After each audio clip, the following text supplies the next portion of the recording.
Hola queridos estudiantes, ¿cómo están? Espero que se encuentren bien. Les mando un abrazo y hartos ánimos en esta cuarentena.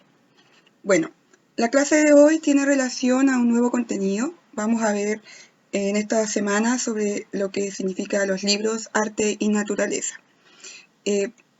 Para esta clase vamos a profundizar en relación a las expediciones científicas y cómo estas, ¿cierto?, van a influir en la forma que nosotros conocemos el mundo de hoy, sobre todo a América Latina. Para ello vamos a primero entender qué son las expediciones científicas. Estos fueron viajes que se financiaron por Europa en el siglo XVIII con el fin de aumentar el conocimiento científico. ¿Ya? Este es un periodo donde el principal fundamento de la modernidad era justamente la razón y la lógica. Por lo tanto, se da un gran espacio para el desarrollo científico, el descubrir, el saber, ¿cierto? El conocimiento era lo que daba sustento, ¿cierto? Y, a las bases o a cualquier argumento que se tuviese en ese entonces. Por lo tanto, era muy importante que todas las preguntas, todas las dudas respecto a cómo funcionaba el mundo fueran respondidas desde una mirada científica. Es por ello que uno de los principales como exponentes en relación a los viajes de expedición es Alexander von Humboldt. ¿Quién es él? Bueno, él es un polímata prusiano. Prusia era un país anterior a lo que hoy en día se conoce como Alemania, ¿ya? Y polímata significa que es una persona que domina diferentes tipos de disciplinas en relación a las ciencias, ¿ya? Entre las que destaca es el hecho que era geógrafo, astrónomo, humanista, naturalista y explorador. ¿Ya? Sus viajes de exploración los llevaron desde Europa a América del Sur. También hizo unos viajes hacia el norte de Europa y Asia. ¿En qué se especializó? En diversas áreas de la ciencia como la etnografía, la antropología, la física, la zoología. Dentro de ella también está la ornitología, que es el estudio de las aves, la climatología, la oceanografía, la astronomía, la geografía, la geología, la mineralogía, la botánica, vulcanología y el humanismo. O sea, era una persona que realmente se dedicaba a estudiar las diferentes áreas de la ciencia, ¿ya? Tanto desde el territorio como desde los ecosistemas, la biología, etc. Incluso cómo es el desarrollo del ser humano en un espacio. ¿Ya?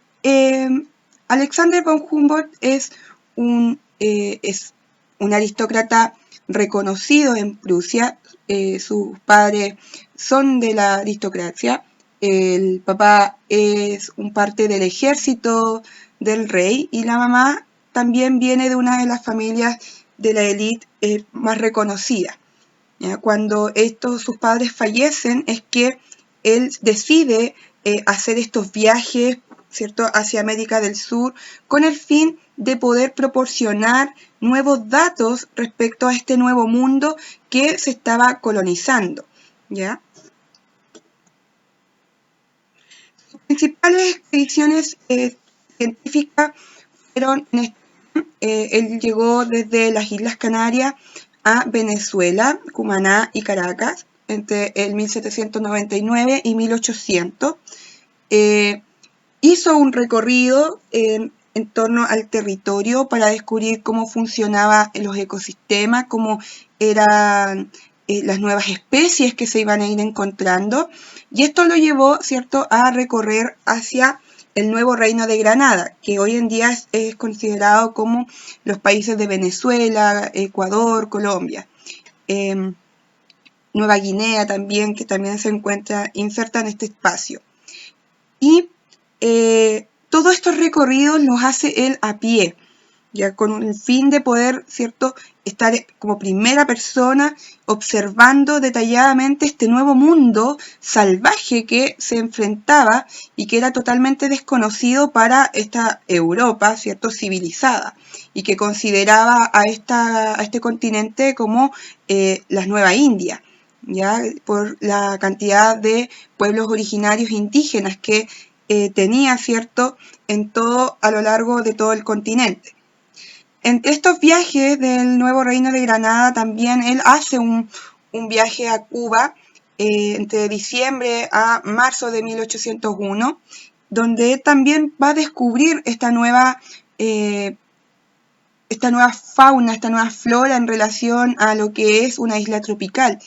Pero una de las cosas que se va a dar cuenta que en todos estos espacios va a encontrar dentro del estudio antropológico, ¿cierto?, el tema de la esclavitud de los pueblos indígenas, ¿ya? Y algo que también él va a ir graficando a partir de sus ilustraciones científicas para poder dejar en evidencia cómo fue realmente, ¿cierto?, todo este nuevo cambio para el territorio.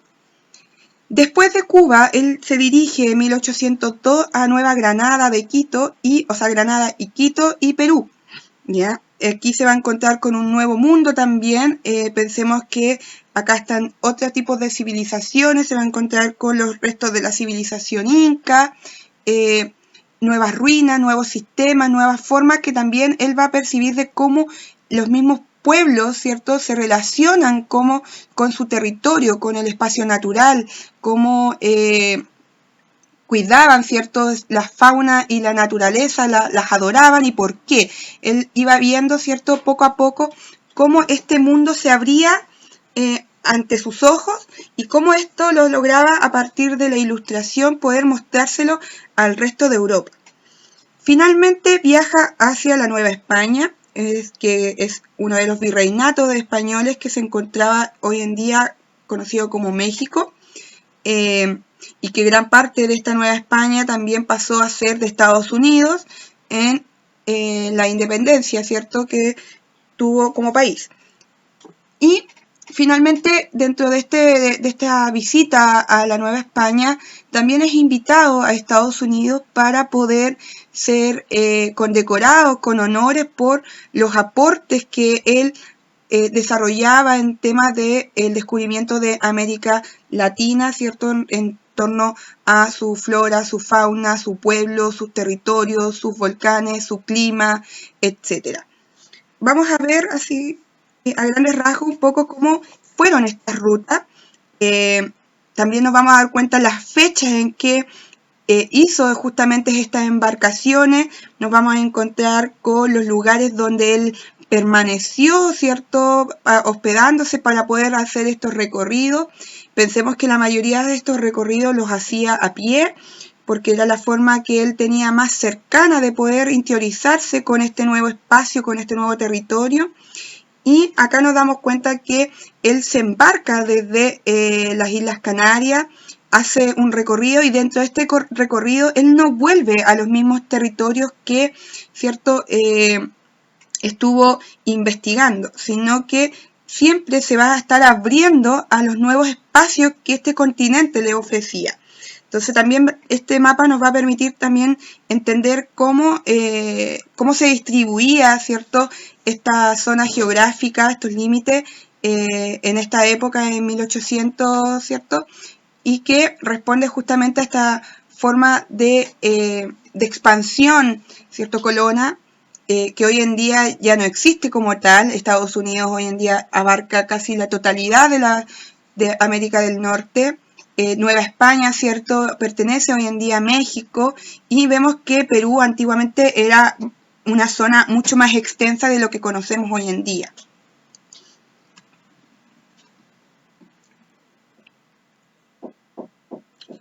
Ahora, ¿qué fue lo más importante dentro de estas expediciones, ¿cierto?, científicas? Fue el aporte del arte para poder visibilizar justamente estos nuevos descubrimientos, ¿ya?, a partir de las ilustraciones científicas. Entonces, arte y ciencia empiezan a tener gran importancia, se unen, ¿cierto?, para poder ser parte de esta nueva forma de registrar los descubrimientos de un nuevo territorio que era considerado como un territorio salvaje, pero que también va a presentar una riqueza en su flora y su fauna, como en sus territorios y en sus climas. De ello está la rama de la ornitología, ¿cierto?, que es el estudio de las aves. Gracias a estos estudios nosotros podemos saber que existen más de 7.000 especies de aves diferentes en América Latina. Las ilustraciones de Humboldt permitieron también registrar aves que hoy en día se encuentran en peligro de extinción e incluso ya extintas, como ha sido, por ejemplo, el guacamayo azul, que hoy en día está en un gran riesgo de peligro de extinción y que es autóctona de Brasil, por ejemplo. Dentro de esta misma rama de la ornitología que proviene justamente de el área de la zoología, que es el estudio de los animales, acá las ilustraciones van a empezar a abordar toda la fauna, tanto de animales marinos, mamíferos, reptiles e insectos. Y lo importante de estas ilustraciones, quiero que ustedes se den cuenta, va más allá de una ilustración idealizada de lo que se observa. Acá nos vemos, por ejemplo, un insecto en una hoja dentro de un paisaje, sino que vemos cómo este insecto es básicamente diseccionado para poder ver cómo ha evolucionado, cómo ha sido sus etapas, desde que ha sido una larva, desde donde se ubica generalmente, ¿cierto?, entre medio de tronco, etcétera, como también la distinción de especies de insectos como las mariposas o las conchas marinas, etc. Asimismo, nos permite este estudio de la zoología, ¿cierto?, de estas ilustraciones científicas, poder reconocer la anatomía de diferentes tipos de animales, ¿cierto? Acá nosotros nos vamos a dar cuenta que los aportes no tienen que ver con un tema de una idealización o una belleza del espacio, sino que más que nada a una representación fidedigna y detallada de lo que se está descubriendo. También nos vamos a encontrar con la flora, donde se van a abarcar plantas, flores y árboles, y van a permitir justamente desde estas ilustraciones poder comprender, por ejemplo, cómo evoluciona un árbol a partir de las estaciones del año, cómo empieza desde una flor a ser un fruto, etcétera, los colores que pueden tener cada árbol para diferenciarse de otro, de una flor a otra, etcétera. Entonces, también vamos a darnos cuenta que dentro de estas ilustraciones científicas va a ser sumamente importante la escritura. ¿Ya? Por algo es el hecho de que se convierten, ¿cierto?, estas ilustraciones en libros. ¿Ya? De ahí es que esta clase va a tener justamente esa relación entre libro, arte y naturaleza, cómo se vinculan a partir de la ilustración científica, la descripción de cada elemento, de los objetos, ¿cierto?, que se están observando de manera detallada, y cómo a partir de la pintura, ¿cierto?, el dibujo, la acuarela, los óleos, ¿cierto?, se permiten graficar tanto formas como colores entre una especie a otra. De esa misma manera nos vamos a ir también a cómo se veía y se registraba el territorio, desde la vulcanología, por ejemplo, que es justamente lo que estudia los fenómenos de los volcanes, y cómo las ilustraciones van a dar cuenta, por ejemplo, de las diferencias entre volcanes del cordón cordillerano, qué volcán es activo y cuál no, qué tipo de humo, qué altura tienen, qué territorios es el que abarcan, etcétera, van a ser sumamente importantes para poder entender cómo se va a desarrollar el territorio, dónde hay zonas pobladas, dónde no, ¿cierto? Cuando hay un volcán cerca, por ejemplo. ¿Ya? Y cómo esto también es percibido por los mismos pobladores de los mismos pueblos indígenas, que muchas veces son considerados, ¿cierto?, como fenómenos de los dioses que ellos tenían. Finalmente, ¿cierto?, dentro de estas ilustraciones nos vamos a encontrar con la geografía y su pueblo. ¿Ya? Humboldt, dentro de la forma en que grafica justamente estos registros a partir de las artes, nos va a mostrar justamente la distribución espacial de los territorios. Van a estar las creaciones de diferentes tipos de mapas, ya que van a basarse a partir justamente de estos recorridos que él hace, ¿ya? Recordemos que aquí no existe un satélite que pueda visibilizar desde una altura cómo se ve nuestro territorio, sino que justamente con esta forma que él tenía de recorrer caminando, él se hacía una idea de cómo realmente se podía dimensionar un espacio gigante. Entonces acá por ejemplo podemos ver que ahí dice el Mar del Norte refiriéndose a el Mar Atlántico. Vemos cómo a partir del dibujo de unos triangulitos, ¿cierto?, que se asoman ahí, representan el cordón cordillerano, por ejemplo, los cerros donde se ubicaban, y eso implica justamente que una forma de mostrar de cómo se distribuía este espacio geográficamente. También los límites en relación a los territorios, por ejemplo, qué territorio pertenecía a Perú, qué territorio pertenecía al virreinato de Nueva España, cuándo era, ¿cierto?, del Nueva Granada, etc. Pero también va a permitir, a partir desde la geografía, no solamente desde el mapa, sino como desde el territorio en sí, representar a los pueblos originarios, cómo estos pueblos se veían enfrentados a esta nueva colonización, ¿cierto?, que muchas veces fue brutal, porque una de las cosas que va a destacar Humboldt en sus ilustraciones de geografía y sobre todo la antropología, ¿cierto?, que en este estudio del ser humano va a ser la excesiva, ¿cierto?, uso de la esclavitud en relación a los pueblos originarios, que va a ser sumamente importante para poder comprender cómo se funda finalmente América Latina con la llegada del europeo. Entonces, hoy día vamos a ver justamente y analizar cómo estas aportaciones desde el arte van a conseguir que se dé un nuevo espacio en la ciencia, que las artes ya no solamente van a figurar como un medio de expresión o una idealización, ¿cierto?, de la clase elitista, sino que también va a permitir a la ciencia poder tener evidencias tangibles de lo que es un nuevo mundo. Porque todas estas ilustraciones después, cuando Humboldt termina con toda esta expedición, regresa a Europa y se toma alrededor de 30 años para poder publicar 30 volúmenes respecto a las expediciones científicas que hizo y con todos los descubrimientos tanto del territorio y de la naturaleza, el entorno y el ser humano que habitaba, ¿cierto?, este nuevo mundo que era totalmente desconocido para Europa. Entonces, ahora te toca a ti, tienes que realizar como actividad responder tu guía, con lo visto en esta clase, responder, ¿cierto? Recuerda que si tienes duda puedes escribirme al correo.